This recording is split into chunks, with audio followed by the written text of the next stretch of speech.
America यात्रा पर गए प्रधानमंत्री नरेंद्र मोदी ने अमेरिकी राष्ट्रपति जो बाइडेन से मुलाकात की।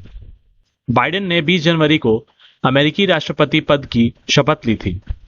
इसके बाद यह पहला मौका है जब दोनों नेता ने आमने सामने बैठकर बात किया। दोनों देशों के लिए साझा चुनौतियां हैं। कोविड का कहर पूरी तरह दोनों ही देशों में थमा नहीं है। तेजी से वैक्सीनेशन का चैलेंज है और ताजा और साझा चैलेंज अफगानिस्तान से सामने आ रहा है। देखना होगा कि बाइडेन और मोदी इस मामले में किस मुकाम या सहमति तक पहुंचते हैं। मोदी के अमेरिकी दौरे का जब कार्यक्रम बना था तब शुरुआती तौर पर यह तय नहीं लग रहा था कि बाइडेन से उनकी बायलैटरल बातचीत होगी। कई दिनों बाद व्हाइट हाउस ने खुद इस पर मुहर लगाई और कहा प्रेसिडेंट बाइडेन व्हाइट हाउस में प्रधानमंत्री मोदी की अगवानी करेंगे। बाद में बाइडेन के वीकली शेड्यूल में भी इसे शामिल किया गया और फिर भारत के विदेश सचिव हर्षवर्धन श्रृंगला ने मुलाकात की पुष्टि कर दी। वैसे तो मोदी संयुक्त राष्ट्र महासभा की सालाना बैठक में हिस्सा लेने के लिए अमेरिका गए हैं, लेकिन अगर आप उनके शेड्यूल को गौर से देखें तो पाएंगे कि इस दौरे का कूटनीतिक महत्व काफी ज्यादा है। इसे 3 पॉइंट्स में समझ सकते हैं। क्वाड में 4 देश हैं, भारत, अमेरिका, ऑस्ट्रेलिया और जापान।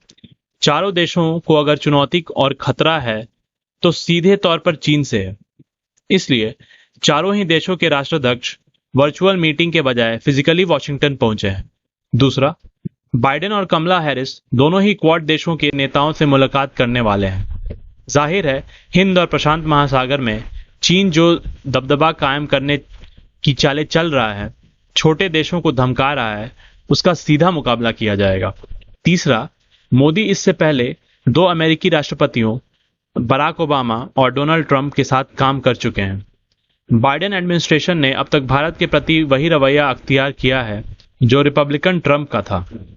पिछले दिनों वॉशिंगटन पोस्ट ने लिखा था, भारत को लेकर रिपब्लिकन और डेमोक्रेट्स का रुख अब एक है। मोदी और बाइडेन की मुलाकात में क्या होता है और क्या बताया जाता है, इस पर सबसे ज्यादा नजरें तो चीन और पाकिस्तान की ही होंगी। अमेरिका चाहता है कि भारत भविष्य में भी अफगानिस्तान में बड़ा रोल प्ले करे। हालांकि फिलहाल तो यह संभव नहीं है, क्योंकि इसके लिए पहले तालिबान हुकूमत को कबूल करना होगा और अब तक दुनिया के किसी देश ने उसे मान्यता नहीं दी है। चीन और पाकिस्तान की नजर अफगानिस्तान के प्राकृतिक संसाधनों और खदानों पर है। एक खतरा ड्रग ट्रेड का है जिसके लिए दुनिया फिक्रमंद है। अमेरिका तालिबान के सत्ता में आने के बाद अफगानिस्तान के तमाम फंड्स पर रोक लगा चुका है। हालांकि दुनिया के रिएक्शन का डर इन दोनों देशों को भी है। यही वजह है कि चीन और पाकिस्तान बातें तो बहुत कर रहे हैं, लेकिन तालिबान को मान्यता देने को तैयार नहीं है। अमेरिकी दौरे पर पहुंचे प्रधानमंत्री नरेंद्र मोदी ने गुरुवार को राजधानी वॉशिंगटन डीसी में ऑस्ट्रेलिया के प्रधानमंत्री स्कॉट मॉरिसन से मुलाकात की। दोनों देश रीजनल सिक्योरिटी के लिए बने महत्वपूर्ण क्वाड ग्रुप के सदस्य हैं। मोदी और मॉरिसन ने भारत और ऑस्ट्रेलिया के बीच आर्थिक के साथ साथ आपसी संबंधी मजबूत करने पर भी जोर दिया। दोनों के बीच रीजनल और ग्लोबल डेवलपमेंट को लेकर चर्चा हुई। दोनों ने कोविड-19, ट्रेड, डिफेंस, क्लीन एनर्जी जैसे कई मुद्दों पर मिलकर काम करने पर जोर दिया। प्रधानमंत्री ऑफिस से जारी बयान में बताया गया कि मोदी और मॉरिसन ने दोनों देशों के लोगों के बीच संबंधों को मजबूत करने को कहा है। स्कॉट मॉरिसन ने AUKUS ग्रुप की घोषणा होने से पहले प्रधानमंत्री मोदी से 15 सितंबर को फोन पर बात की थी। यह 3 देशों का एक ग्रुप है जिसमें ऑस्ट्रेलिया के अलावा अमेरिका और ब्रिटेन भी शामिल है।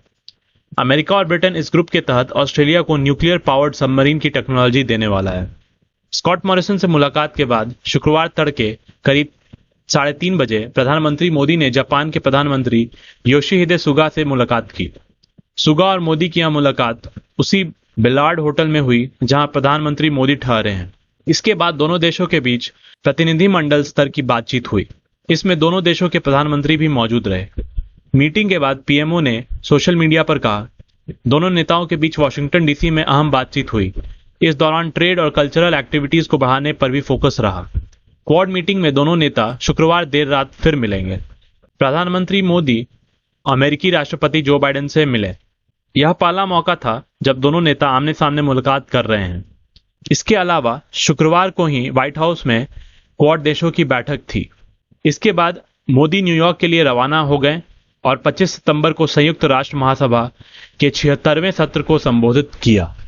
मोदी बुधवार सुबह करीब 11 बजे अमेरिका रवाना हुए थे। इस यात्रा के दौरान उनके विमान ने अफगानिस्तान के ऊपर से उड़ान नहीं भरी, बल्कि अमेरिका तक नॉन स्टॉप फ्लाइट के लिए पाकिस्तान के एयर स्पेस का इस्तेमाल किया गया।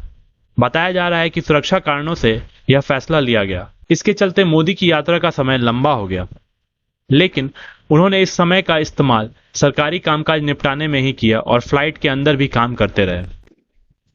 आज की न्यूज़ में बस इतना ही। अगर आपको यह वीडियो पसंद आया तो प्लीज़ इसे लाइक कर दें और हमारे चैनल को सब्सक्राइब करें। तो मिलते हैं अगले वीडियो में कुछ और नई और दिलचस्प खबरों के साथ। धन्यवाद।